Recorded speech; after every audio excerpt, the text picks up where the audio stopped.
안녕하세요. 만나서 반갑습니다. 역사가 김영준입니다. 한중일 근대사 삼국지 제50부 미국의 해리스 대사 에도에 입성하다 라는 주제를 가지고 오늘 여러분과 함께 할 겁니다. 1856년 7월 미국의 외교관 타운샌드 해리스는 시암 왕국, 이 시암 왕국이 오늘날로 치자면 타이, 즉 태국이죠. 시암 왕국과 통상 항해 조약을 체결을 하게 됩니다. 시암 왕국과의 조약을 매듭 지은 해리스는 곧바로 일본으로 출발을 했고 초대 주일 미국 영사로 부임을 하게 되었다는 거죠. 이때 해리스가 제공받은 영서관은 에도에서 조금 떨어진 계양지 시모다의 교쿠센지였어요. 여기가 이제 일명 옥천사라고 불리는 절이죠. 절가는 이제 영사관으로 배정을 받게 됐는데 해리스는 시모다의 영사관에 머물면서 시모다 부교를 만나가지고 미일 화친조약 이후에 대한 협의를 이어나갔다는 겁니다. 왜냐면 당시 미국의 목표는 단순히 화친조약이 아니라 통상조약까지 가는 거잖아요. 그래서 일단 1단계를 달성하기 위해서 화친조약 체결에 만족을 했던 거고 여기서 끝낼 생각은 아니었어요. 통상조약까지 계속 이어나갈 생각이었다는 거죠. 그래서 페리의 역할은 화친조약을 체결한 것까지, 그리고 그 이후에 구체적인 통상조약은 바로 해리스가 진행을 하기로 했던 겁니다. 당시 서구 열강들 사이에서는 외교관이 임시에 부임을 하면요, 주재국의 국가 수반에게 자국 원수의 신임장을 제출하는 것이 관례였어요. 자, 그래서 해리스 대사는 당시 미국의 대통령이 피어스 대통령으로 교체가 됐는데 피어스 대통령이 작성한 신임장을 자기가 직접 들고서 에도로 올라가서 쇼군에게 바치겠다라는 거예요. 물론 이제 이걸 겸사해가지고 쇼군 아련을 하면서 차후에 추진하게 될 통상조약에 대한 이야기도 같이 좀 언급을 하려고 했던 거죠. 해리스의 갑작스러운 에도 등성 요구에 시모다 부교는 난색을 표합니다. 그러면서 이걸 말리죠. 시모다 부교의 말인즉 현재 에도는 지진으로 완전 난장판이 됐다는 거예요. 이거는 뭐 이제 지난 시간에 설명을 드렸죠. 자, 그래서 지금 현재 에도가 지진으로 인해서 완전 난장판 상태이기 때문에 시기상 등성은 적합하지 않다라는 겁니다. 참고로 이제 지방에 있는 번주들이 에도에 들어오는 것을 이제 등성이라는 표현을 써요. 이에 대해서 해리스는 어떻게 해서든 신임장 제출권을 빌미로 해가지고 에도에 올라가서 쇼군도 만나보고 막부 중신들도 만나보고 그렇게 해서 이제 후속 조약 이야기를 해보려고 했는데 하여튼 이런저런 구실은 막 돼요. 자, 그러나 시모다 부교의 완강한 만류로 인해서 결국 10개월이 넘게 성과를 낼 수가 없었다라는 거죠. 그러던 와중에 해를 넘겨서 1857년 8월 6일이 됐습니다. 에도 막부에 전임 수성 로주인 아베 마사히로가 결국에는 병으로 세상을 뜨게 됩니다. 당시 아베 마사히로의 사인은 간암으로 추정이 돼요. 간암으로 추정되는 병으로 이제 세상을 뜨게 됐는데 그때 때마침 에도에 네덜란드인 의사가 머물고 있었고 그래서 네덜란드 의사에게 진료를 받을 기회가 있었다라는 거죠. 당시 에도 막부 중신들은 발전된 서양 의술을 지닌 서양 의사가 진료를 하면은 혹시 아베공이 병이 좀 호전되지 않을까 그런 생각을 하고서 이제 이런 자리를 마련했던 것 같아요. 자, 그런데 뜻밖에도 아베는 네덜란드인 의사에게 치료를 받는 것을 완강하게 거부를 합니다. 아베가 치료를 거부한 이유가 무엇이었냐 했을 때 아베는 이렇게 얘기를 해요. 만약에 지금 시국에서 내가 서양 의사의 의술로 만약이라도 병이 치유가 돼서 살아나게 된다면은 사람들이 뭐라고 수군될 것이냐. 내가 서양의 덕을 받기 때문에 서양에게 우호적으로 행동하는 것이고 그래서 나라의 문을 열려고 했던 것이 아니냐라고 하면서 이런 반발들이 곳곳에서 나올 것이라는 거예요. 안 그래도 지금 중앙과 지방 사이, 인싸그룹과 아웃사이드 그룹 사이, 그리고 개국파와 양이파 사이, 그 사이사이에서 갈등들이 수도 없이 있는데 여기서 섣불리 서양 의사에게 내가 진찰을 받는다는 것은 정치적으로 위험이 너무 크다라는 거예요. 그래서 일본의 갈등을 봉합하고 통합을 추진하기 위해서 그냥 어떻게 하겠다. 나는 그냥 갈란다 하고서 결국 아베 마사히로가 치료를 거부하고 세상을 뜨니 향년 38세였습니다. 아무튼 전임 수성 로주 아베 마사히로의 죽음으로 미국의 해리스 대사에게는 나름의 기회가 왔어요. 그러면서 이제 수송 로주가 교체가 되는 그런 상황이잖아요. 자, 그래서 미국의 해리스는 후임 수송 로주였던 후타 마사요시가 아직 경황이 없는 틈을 타서, 지금 현재 정신이 없잖아요, 자기는. 그런 틈을 타가지고 협박을 하기 시작합니다. 뭐라고 협박을 하냐면은, 만약에 자신의 에도 등성 요구를 거절을 계속 하게 되면은 나도 어쩔 수 없이 본국으로부터 뭐를 데리고 올 수밖에 없다. 페리가 그랬던 것처럼 군함을 호출할 수밖에 없다고 하면서 반협박을 가했다는 거죠. 자, 그러자 후타 마사요시는 어쩔 수 없이 해리스 대사의 등성을 허가를 했으며, 마침내 해리스 대사는 네덜란드인 통역관이었던 휴스겐을 대동해가지고 에도로 출발을 하게 됐다는 거죠. 자, 그런데 해리스 대사의 에도 등성은 그 과정부터가 순탄치가 않았어요.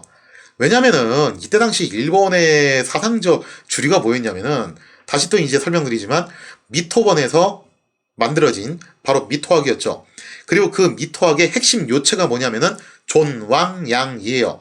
존왕, 천왕을 떠받들어 모시고 양이 오랑캐들을 못 지른다. 그거를 쇼군이 하겠다라는 거죠. 그렇기 때문에 쇼군이 천왕을 대신해서 일본 천하를 통치할 수 있는 권한이 있는 거 아니냐.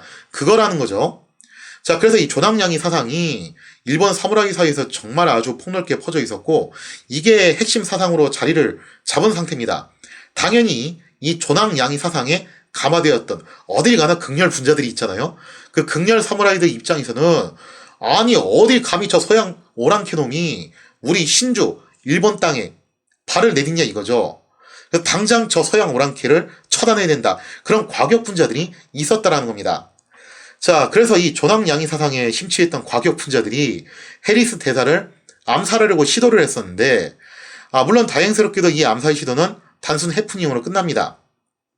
하지만 이것은 이때 당시 에도의 민심이 얼마나 서구에 대해서 반감이 컸는가, 특히 사무라이들 사이에서 서구에 대한 반감이 어느 정도로 높았는가를 보여주는 굉장히 단적인 예라고 볼 수가 있겠죠.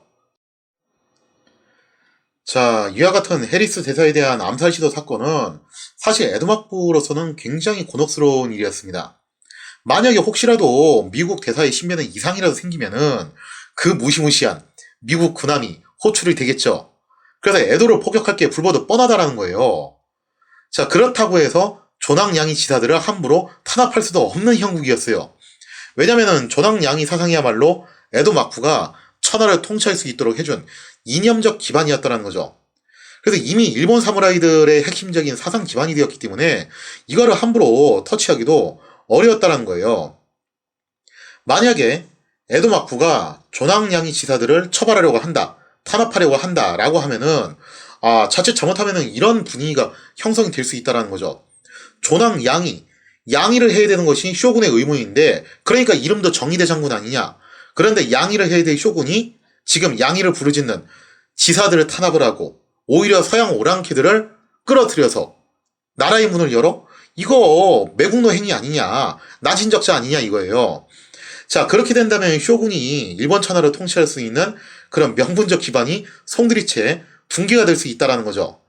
자, 그렇다고 해서 존왕양이 지사들을 가만히 내비둬야 되냐면은 그것도 정말 골치 아팠어요. 왜 골치 아팠냐면은 이 존왕양이 지사들은요, 단순히 그냥 방 안에 틀어박혀가지고 공잘 맹잘 하는 그런 서생들이 아니에요.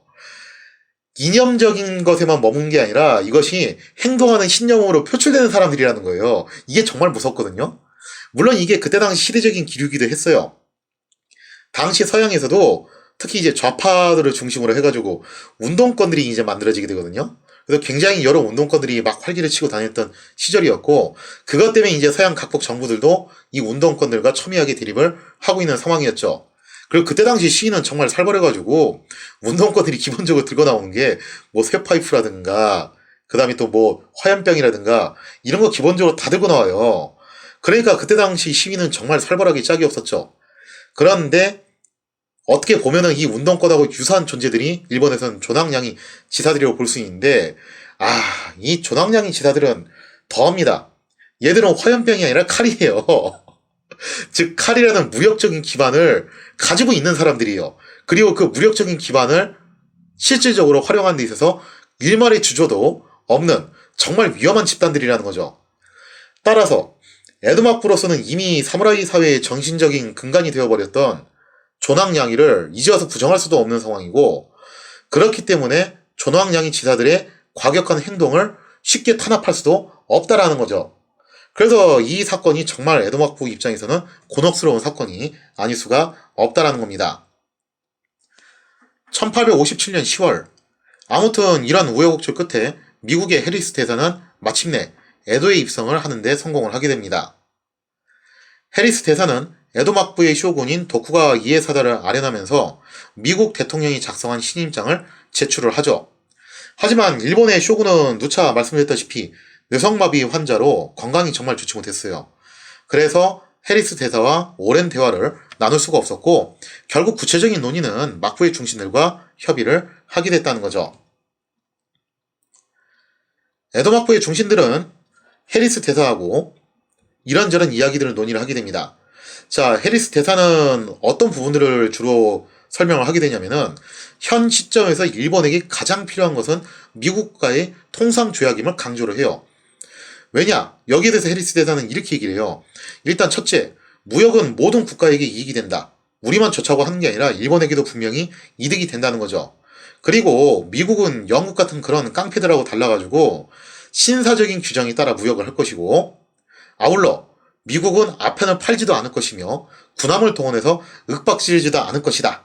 언제나 공정한 교육을 할 것을 약속하겠다라면서 이제 많이 달래는 모습을 보여주죠. 자, 그리고 해리스 대사는 이런 점도 지적을 해요. 무엇보다도 현재 중국에 출동해 있는 영국과 프랑스 함대가 중국 문제가 어느 정도 정리가 되면은 조만간 일본에 대한 본격적인 진출을 노릴 것이 자명하다라는 거죠. 특히 영국 입장에서는 러시아가 극동적으로 남아오는 것을 막기 위해서 일본을 자신들의 전초 기지화 삼을 것이라는 거예요. 자, 그러면은 영국이 계속 일본 쪽에 마술을 뻗쳐올 건데, 지금 영국이 중국에 가서 하는 짓을 봐라 이거예요. 깡패도 저런 깡패가 없다라는 거죠. 저런 깡패놈들한테 일본이 무방비 상태로 당하면은 어떤 험악한 꼴을 겪게 될 거냐 이거죠. 한번 그거를 상상해보라 이거예요. 그래서 저런 영국 같은 깡패들이 다가올 때 일본을 지켜줄 든든한 서양 친구가 한 명쯤 있어야 되지 않겠냐라는 거죠. 자, 그 든든한 서양 동료가 바로 우리 미국이라는 겁니다. 이거를 서둘러 달성하기 위해서 미국과 일본 사이에서 수호통상조약이 체결이 돼야 된다. 그래서 미국과 일본의 우위를 증진시키고 더욱 돈독한 관계가 되는 것만이 이 잔혹하기 짝이 없는 약육강식이 판을 치는 제국주의 시대에서 일본이 살아남을 수 있는 유일한 길이 아니냐, 이렇게 이제 설득을 해나갔다는 거죠. 자, 해리스 대사의 일장 연설을 들은 에도막부 중신들은 곧 자체회의를 소집을 합니다. 그러면서 이 통상조약을 체결할 것인지 여부를 논의를 하죠. 에도막부의 수성 로주 후타 마사요시가 아주 대단한 난벽 환자였거든요. 그래서 서양 문물에 대해서 굉장히 박식했어요. 자, 그래서 당시 막부 중신들 가운데서도 이 후타 마사요시가 섭외해왔던 난학에 대해서 조예가 깊은 실무진들이 굉장히 많이 있었다는 거죠. 자, 그래서 그 실무진들하고 얘기를 나눠본 결과 실무진들의 공통된 견해가 무엇이었냐? 미국의 선의를 맹목적으로 믿는 것은 위험하다였어요. 왜냐면은 미국이라고 해서 아편을 안 팔았던 것도 아니고, 미국이 하는 짓도 영국이 하는 짓하고 별 차이가 없다 이거예요. 미국이 멕시코로부터 텍사스도 뜯어내고 그런 깡패 같은 짓거리 제대로 얼마든지 한다. 그리고 미국에 가보면은 저기에 흑인들을 노예로 삼고 인디언들을 밀어내면서 끊임없이 영토를 확장하지 않았냐. 그러면 제국주의 국가로서의 미국도 역시 믿을 수 없는 나라라는 거예요. 하지만 중요한 건 이거죠. 현실적으로 통상조약을 거부할 힘이 일본한테 없다라는 거예요. 한번 생각을 해보면은 만약에 미국한테 이 통상조약을 안 하겠다라고 거부를 해버리면은 미국이 쉽게 물러나겠냐 이거죠. 미국이 말로는 자기들은 신사답게 행동한다고 하지만 사실 이 해리스 대사의 에도 등성권도 군함을 불러오네 마네 그런 소리 해가지고 된 거잖아요. 그러면은 화영과 강철의 대화를 하려고 할 게 뻔하다는 거예요. 자, 그래서 이 점이 좀 우려되는 것도 있고, 또 어찌어찌 해가지고 미국과의 통상조약을 피한 데 성공을 했어요. 그런데 미국의 말 맞다나 조만간 영국과 프랑스라는 더 위험한 저 하이에나 떼들이 몰려올 게 뻔하지 않겠냐 이거죠. 따라서 에도막부의 중신들은 어차피 해야 될 거면은 이거 강제로 끌려 들어갈 게 아니라 우리가 능동적으로 대처하는 것이 옳지 않겠냐라고 판단을 했다라는 겁니다. 자, 이렇게 중신회의를 끝마친 수석 로즈 후타 마사요시는 미국과 통상조약을 체결하는 쪽으로 방향을 잡게 돼요. 그러면서 각 번들의 다이메들을 소집해서 그들의 동의를 받고자 했다라는 거죠. 왜냐하면 이 난국을 헤쳐나가기 위해서는 막포 혼자서 다 모든 걸 하는 것보다도 다이메들하고 상의를 하는 과정을 거침으로써 책임도 조금 분산을 하자, 뭐 그런 계산도 깔려 있었던 것 같아요. 과연 에도 막부는 미국과의 통상조약을 순조롭게 체결할 수 있을 것인가? 왜 이런 얘기를 하냐면은 이거 생각처럼 순조롭게 안 됩니다. 우리가 많이들 착각한 게 뭐냐면은 일본사를 좀 잘 안 배우다 보니까 일본이 무슨 메이지 유신을 정말 순조롭게 척척척 순풍에 돛단 듯 진행한 줄 아는데 절대 안 그랬어요. 일본이 메이지 유신을 진행하는 과정에서 고비도 많았고 위험 요소도 정말 많았고 위기도 많았어요. 그리고 운도 좀 많이 따라줬어요. 그런 것들을 다 극복해가지고 메이지 유신이라는 것으로 넘어갔던 건데 미국과 일본 사이에서의 통상조약 하나만 놓고 보더라도 정말 첩첩산중을 넘어가가지고 우여곡절 끝에 천신망고 끝에 된 겁니다. 그래서 제가 이런 말을 한다는 것은 이게 생각처럼 쉽게 안 됐기 때문에 이런 말을 하는 거죠. 자, 하지만 우리가 좀 연도별로 밸런스를 맞춰야 되잖아요. 그래서 일본 얘기만 주구장창 할 수는 없고 이제 슬슬 한국 얘기로 넘어가야죠. 자, 그래서 다음 시간에 다루게 될 내용은 뭐냐면요. 한국 쪽으로 넘어가서 이때 당시 조선은 비교적 태평한 세월을 보내고 있었어요.